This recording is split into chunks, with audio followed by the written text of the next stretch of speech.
points in the smuggling routes. 7 weeks ago, I was privileged to begin serving as the U.S. Interdiction Coordinator under the leadership of our drug czar, James Carroll. As USIC, my responsibilities include coordinating the interdiction activities of the National Drug Control Program agencies and developing the National Interdiction Command and Control Plan in coordination with the Interdiction Committee. As we develop our interdiction planning and operations, we must ensure that we're reducing the availability of all types of drugs that are smuggled from all sources.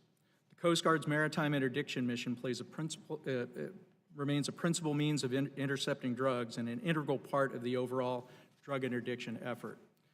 The administration's national drug control strategy focuses on saving lives and protecting our citizens by reducing both the demand for and availability of illicit drugs. It presents clear guidance that's focused on the President's drug control priorities, which are preventing drug abuse before it starts, providing treatment that leads to long-term recovery, and reducing the availability of drugs in the United States.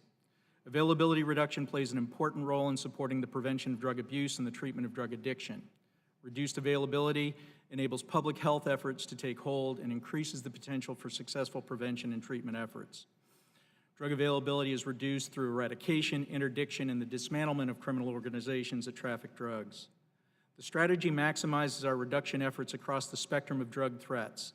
It maintains continued focus on drug interdiction at our borders, where drug cartels attempt to smuggle methamphetamine, cocaine, opioids, and other drugs every day.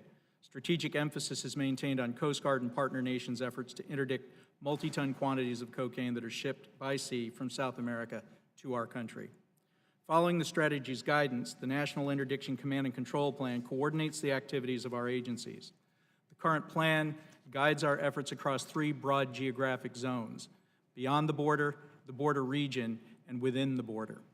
The plan emphasizes information sharing between agencies to provide fused intelligence that guide our interdiction efforts.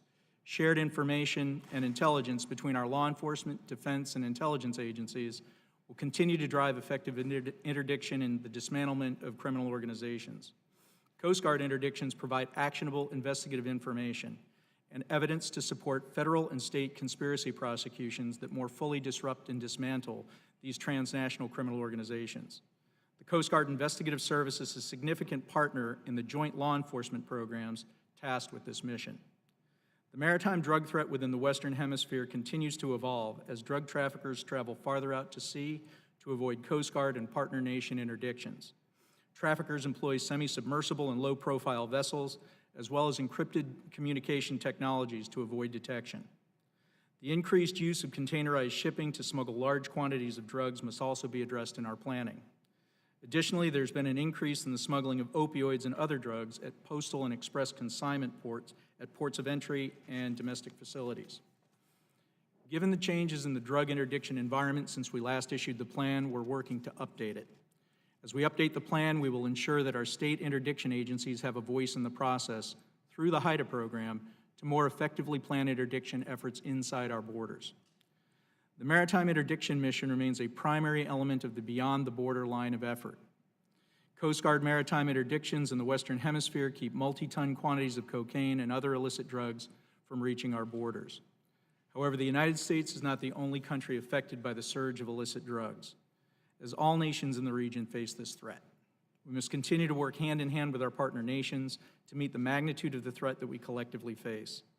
It's an honor to support the dedicated and courageous Coast Guardsmen who expertly execute the Maritime Interdiction Mission every single day. I appreciate the subcommittee's attention to the Coast Guard's critical role in the interdiction strategy, and I look forward to answering your questions. Thank you, gentlemen.